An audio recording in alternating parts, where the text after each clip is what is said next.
Morning. In today's hike, we're going to make a grand loop from the ranger station to that rock behind me up there, which is Chimney Tops, then across to Mart Fields cabin site, the Mart Fields backcountry campsite, the top of Spicewood Branch Trail, and then down. Join us for an out-of-breath fun time on Dr. Bill's YouTube channel. Okay, today's hike starts at the park office or visitor center, goes up to Rough Ridge, down to cross Rocky Fork Branch, switchbacks up to Low Gap, and then that last 4/10 of a mile straight up to the first chimney top. Across this ridge line, past several other chimneys to the Mart Fields cabin site with the spring, then to the Mart Fields backcountry campsite nearby, and then it goes on the east side of this ridge below the top over to the trail juncture at the top of Spicewood Branch. We're going to turn down Spicewood Branch Trail, go past the campground, walk along the creek, come to the juncture here with the Judge Branch Trail, but continue across the little bridge to South Old Mac Trail Juncture, North Old Mac, the parking lot, and then back across the road 9.1 miles.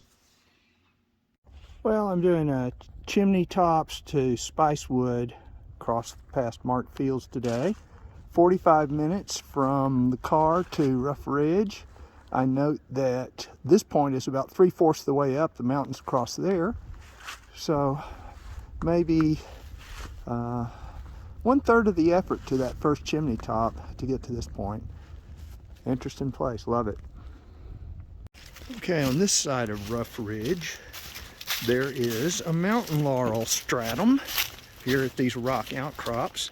I'm always fascinated by the way that it only grows in a certain vertical region of a hill, and it's not on the other side, and it's not, once you cross the creek and start up the other side of that mountain, there's no mountain laurel there either that I noticed. I love these little coves in Frozen Head where the trail is almost horizontal. You can see it over there. And then it opens out into a valley. Okay, an hour and 10 minutes to this point, to the creek. I've been here at times when it was too full of water to cross safely. And I was here last week where I had really carefully picked my way across, but the water's down. And so this will be an easy step across. Okay, here's the trail approaching Low Gap somewhere up there. And then I believe that highest point is where the Chimney Tops are running across. Okay, here we are. It's about 10 o'clock. I started at 8:40. Up yonder's the Chimney Top. This here is Low Gap. And in the wintertime, you can look out and see parts of Wartburg and the little lake over yonder. It's about 3 miles to this point. I'd say 3.5 to the top, 2/3 of the effort. From here, you'll notice I'm out of breath. It's about 4/10 of a mile at a 45-degree angle. This landform here is a ridge, and it's pretty steep. That's what I love about hiking in the winter. So you can see through the trees. And the slope down there is about 45 degrees. And on that side, another 45 degrees. Love this place. You step up below, you're in the wind. But it's time to drink a little water before we go on. Well, I walked right past a place that's little known except for those who are just very, very familiar with Frozen Head. Somewhere down on this approach slope to Rough Ridge, or Low Gap, excuse me, is Dr. Bill's coffee table, known to a few as Granddaddy's coffee table. It's a flat rock that you can actually set up a stove and make coffee on. Just about the right height. Love it. I've done that a few times. Look back through my Facebook feed and you'll see it. Started at Low Gap just a few minutes, came up that slope to, there's the center of the park over yonder, this nice set of flat rocks, which is about the halfway point. And this is what I mean. I say in the wintertime, you can look out and see Wartburg. See if I can get it to zoom. Yeah, a little bit through the trees. Right here is a member of the orchid family. It has just like a leaf that sticks up in the wintertime. And in the summer or spring it has a blossom. Cool plant, look it up. Okay, you come to the top, kind of turn a corner, and there is that first big rock outcrop called the Chimney Tops. And there are 4 or maybe 4.5 of these big things. And it's quite an achievement to get up here, 3.5 miles to this point. And okay, here we are at the first chimney.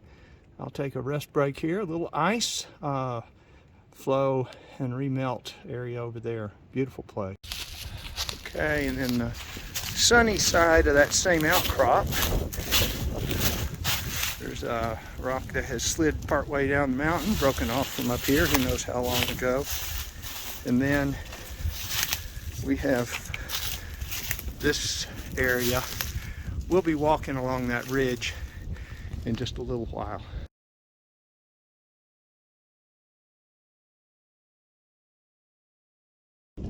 Past that first chimney, we're going to hike along the ridge, maybe 100 yards to the next one. The second one. And now maybe 200, 300 yards over to the next set.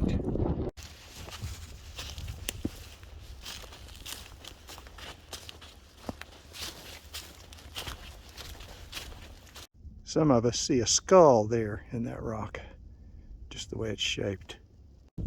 And then a 50-yard break or so over to yet another set.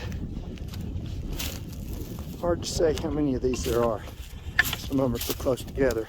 Okay, looking back the way I just came, we're past all of the big outcrops right here, and we're going to descend and go up and down across to Mart Fields. There's a smaller rock outcrop over there, but it was at this point that I met a group from a local hiking club who had climbed up Spicewood, had turned the wrong direction, and I'm 2.5 hours from the ranger station at this point. They had a man dehydrated and stressed, and they said, "How far to the fire tower?" Well, they were going the wrong way. I directed them back to the ranger station. But it's good to have a paper map if you're not familiar with the area, because sometimes cell phone does not connect. That's where I came from, the last of the big chimneys, and it's pretty steady downhill. I'm doing this loop counterclockwise, which I prefer. I've done it clockwise. That portion I just crossed is tough. Now at this place there's a last little climb to some low rocks, which are almost like a half or even a fourth of a chimney top. We'll head that way. What do you think? Is that a half of a chimney top maybe? The trail goes up on top of that. Forgot there's one more little set of rocks in a jumble here. Another chimney half. Okay, we have passed across the ridge line with a few ups and downs, and we have now come to a chimney set in the woods. This is the old Mart Fields cabin site. I believe there's a sign here somewhere, and a nearby improved spring. In the leaf litter there's some sheet metal down below, but there was somebody who lived here at once upon a time. And they hauled concrete up and for mortar and made this chimney. Big mantle, what is that? And campers make fire in the chimney there. Now there is a backcountry campsite also named Mart Fields nearby, but this is where the cabin was, and the spring is just right over here a little bit. The chimney's back yonder, and here's the spring. It's got some sheet metal on the top of it. It's got stacked rocks, clear water running out of the mountainside.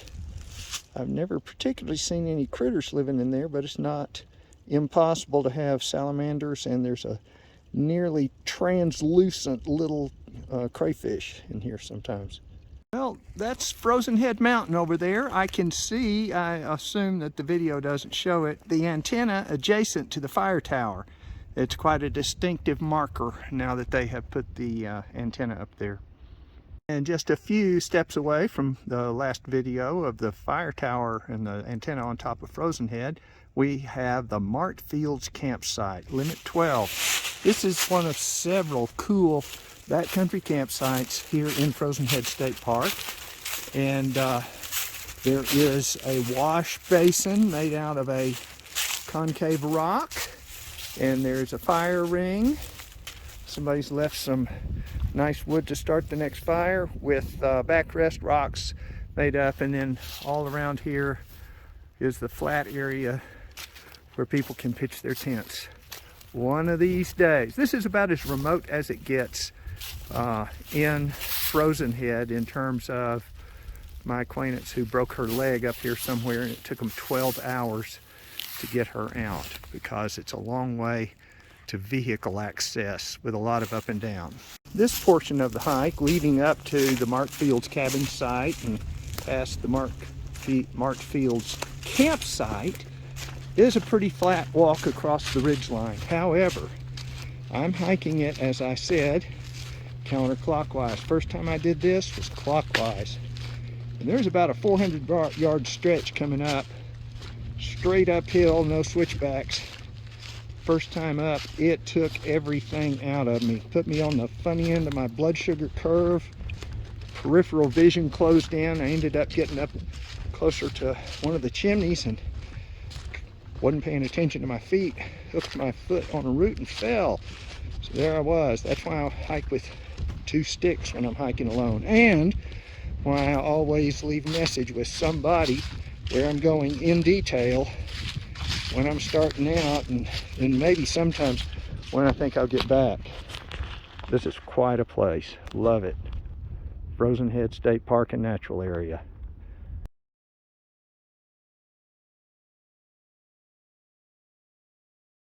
Okay, maybe that's only 200 yards downhill from Mart Fields, but we just came from the flat top up there. Having now come down to the first switchback, we're going to walk on the side of the mountain, pretty much on the level, all the way across to where you come up to the top of Spicewood Branch Trail. Love this place. This next part of the trail is really kind of nasty in the summer because the weeds grow up across the trail and touch about thigh high. So for those of us who worry about snakes and ticks, it's a really bad patch. Okay, I just came from that direction. Nice pleasant walk. The signs say here we're at a juncture of 3 trails. Spicewood Trail is going to be downhill to the right. The Chimney Tops Trail is to the left of the sign that we just came on with the green blazes. And then the sign there says Spicewood Branch, 2.5 miles. The campsite there is 2 miles. One of my favorite hikes in the park. And then this road has pretty much vehicle access to this point, and it goes over to the Tub Springs Trail Junction and the road up to the fire tower, observation tower. What a lovely place. And down yonder, down the hill, is Petros. Well, it took me 4 hours to get here to this point in the trail juncture. I spent 30 minutes cooking my little lunch, and now I'm ready to head down Spicewood Branch Trail, my favorite trail in the whole park. Love it. Okay, here's a place that's real special to me. Here, I'm going to turn around and go and show you what it looked like the first time I saw it. Come around this curve. Can't tell you how far down it is to the left. You see how the trail goes through the trees? Steeper than 45 degrees. And down there, wow, long way down. I'm gonna watch your step. This place. Well, there's a stretch here on Spicewood. I'm descending, but going up, it's a rocky trail, and I'd rate it as quite strenuous. A lot of cobbles and small boulders. Well, so here I am down at the bottom of Spicewood, Getting down to the flat part of the trail, and just up the hill that way is the Spicewood Branch campsite, limit 4, up underneath the arched over fallen tree. Beautiful place right here by a creek. One of these days I need to camp there.